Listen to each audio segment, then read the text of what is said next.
Greetings, I'm Stan Hustad, and welcome to Stan Hustad Online, SHO, a little bit of a show, internet show to help you figure out what it might take so you can perform at your best and make your unique mark in the world, perhaps even change the world as you change your world. I'd like to talk to you a little bit today about a very controversial character, the Donald Trump. Now, don't go away. No politics, no pandering. I'm not going to talk about his prejudices or his persona or even his peccadillos. He's not perfect, and none of us are. However, rightly or wrongly, Donald Trump is a character. He really is a piece of work, even by New York City standards. I mean, he's loud, he's brash, he's entrepreneurial, he's rich, even by, as I said, Manhattan, New York standards, he's bigger than life. And as one of my editors once said to me about a book that I was writing, I said, well, I hope people will really like the book. And she said to me, Stan, you don't want people to like your book. You want them to love it, or you want them to hate it. That's interesting. Think about that. Well, I think Donald Trump perhaps fits into that category. Not a whole lot of neutrality about the guy. However, three things he knows, and I think these are somewhat, well, they're a little bit controversial, but I think they're helpful and useful to you, so I'd like to share them with you. First of all is I first met Donald Trump on the media. And that says something. I've never met the man in person. Most of you haven't. On the other hand, it was a TV show called The Apprentice. When I first saw that, I said, he gets it.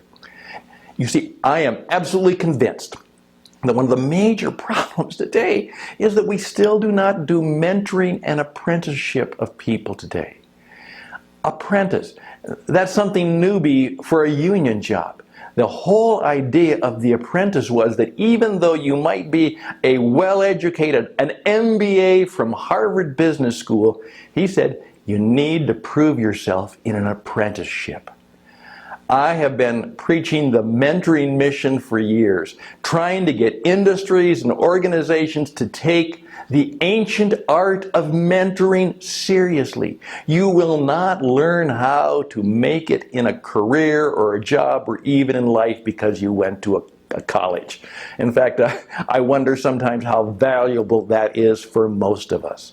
I remember when I was just about 16, a gentleman named Charles Helms, who was the manager of the local JCPenney store in Marshalltown, Iowa, came up to me after church one Sunday and said, Stanley Paul, yeah, that's who I am. When you're 16, I want you to come over to the store and I'd like you to apply for a job. And I think I'm going to give you a job. Well, that's what I did. For the next 3 to 5 years, high school, junior college, and even afterwards, Charles was my mentor. He had actually been mentored by JCPenney himself, and he was passing that on. Now, he was hoping that, of course, that I would become a JCPenney company guy. That didn't happen. But that was the key. I learned so much from him about life and leadership and retail. A lot of my life experiences are as a result of the mentoring of Mr. Helms. We all need mentors. We need to find it. And I think organizations should put in place real apprenticeship programs, real mentoring programs. People are required to find a mentor. People are required to do mentoring. That's part of what the success path is all about.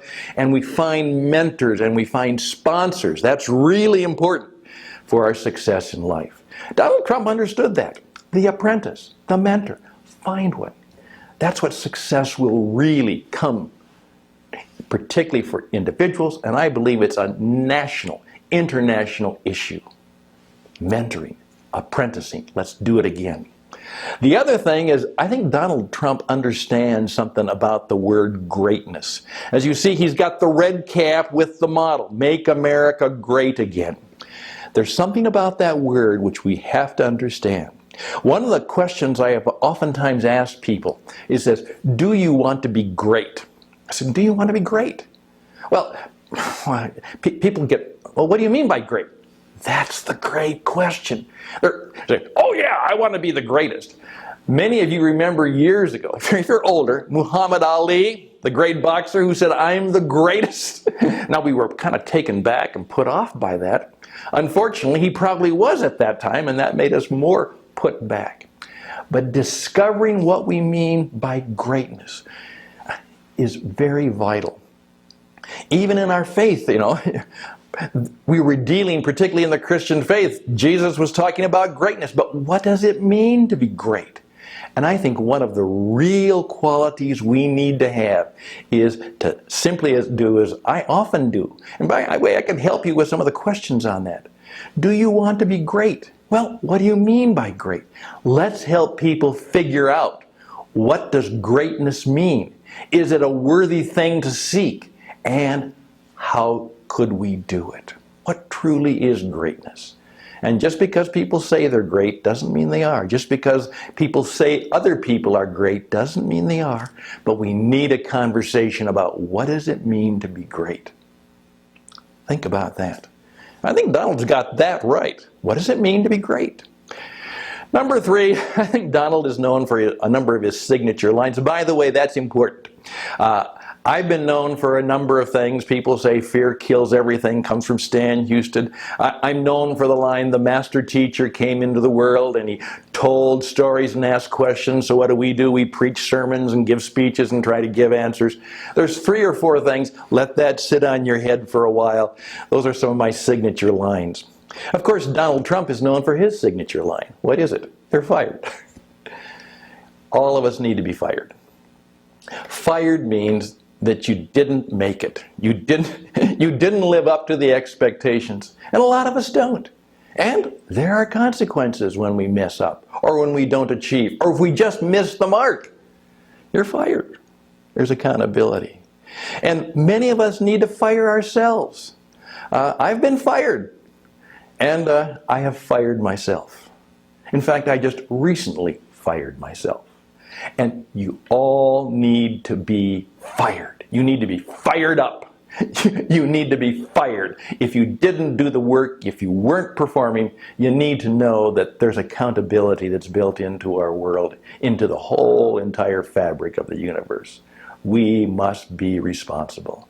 And in effect, I remember one of my young people, I was kind of mentoring her, and she simply said, Stan, if I don't get this position, I'm going to fire myself. Now, there's a whole story behind that, but she understood that there were things about life that she was going to do, and if it didn't work out, she was going to do something else. Okay, 3 things Donald Trump has right, and the first and most important is mentoring. We've got to bring it back. Apprenticeship, we've got to bring it back all around us. What does it mean to be great? Let's all ask that question, both personally, professionally, spiritually, as a nation.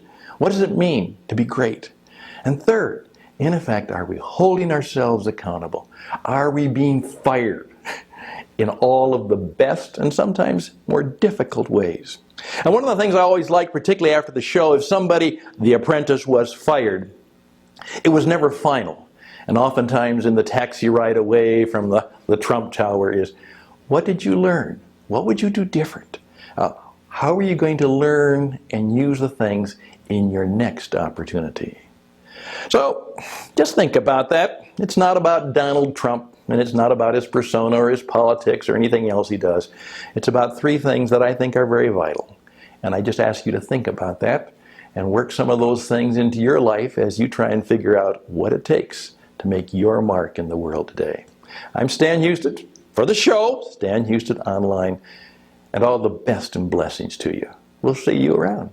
Bye for now.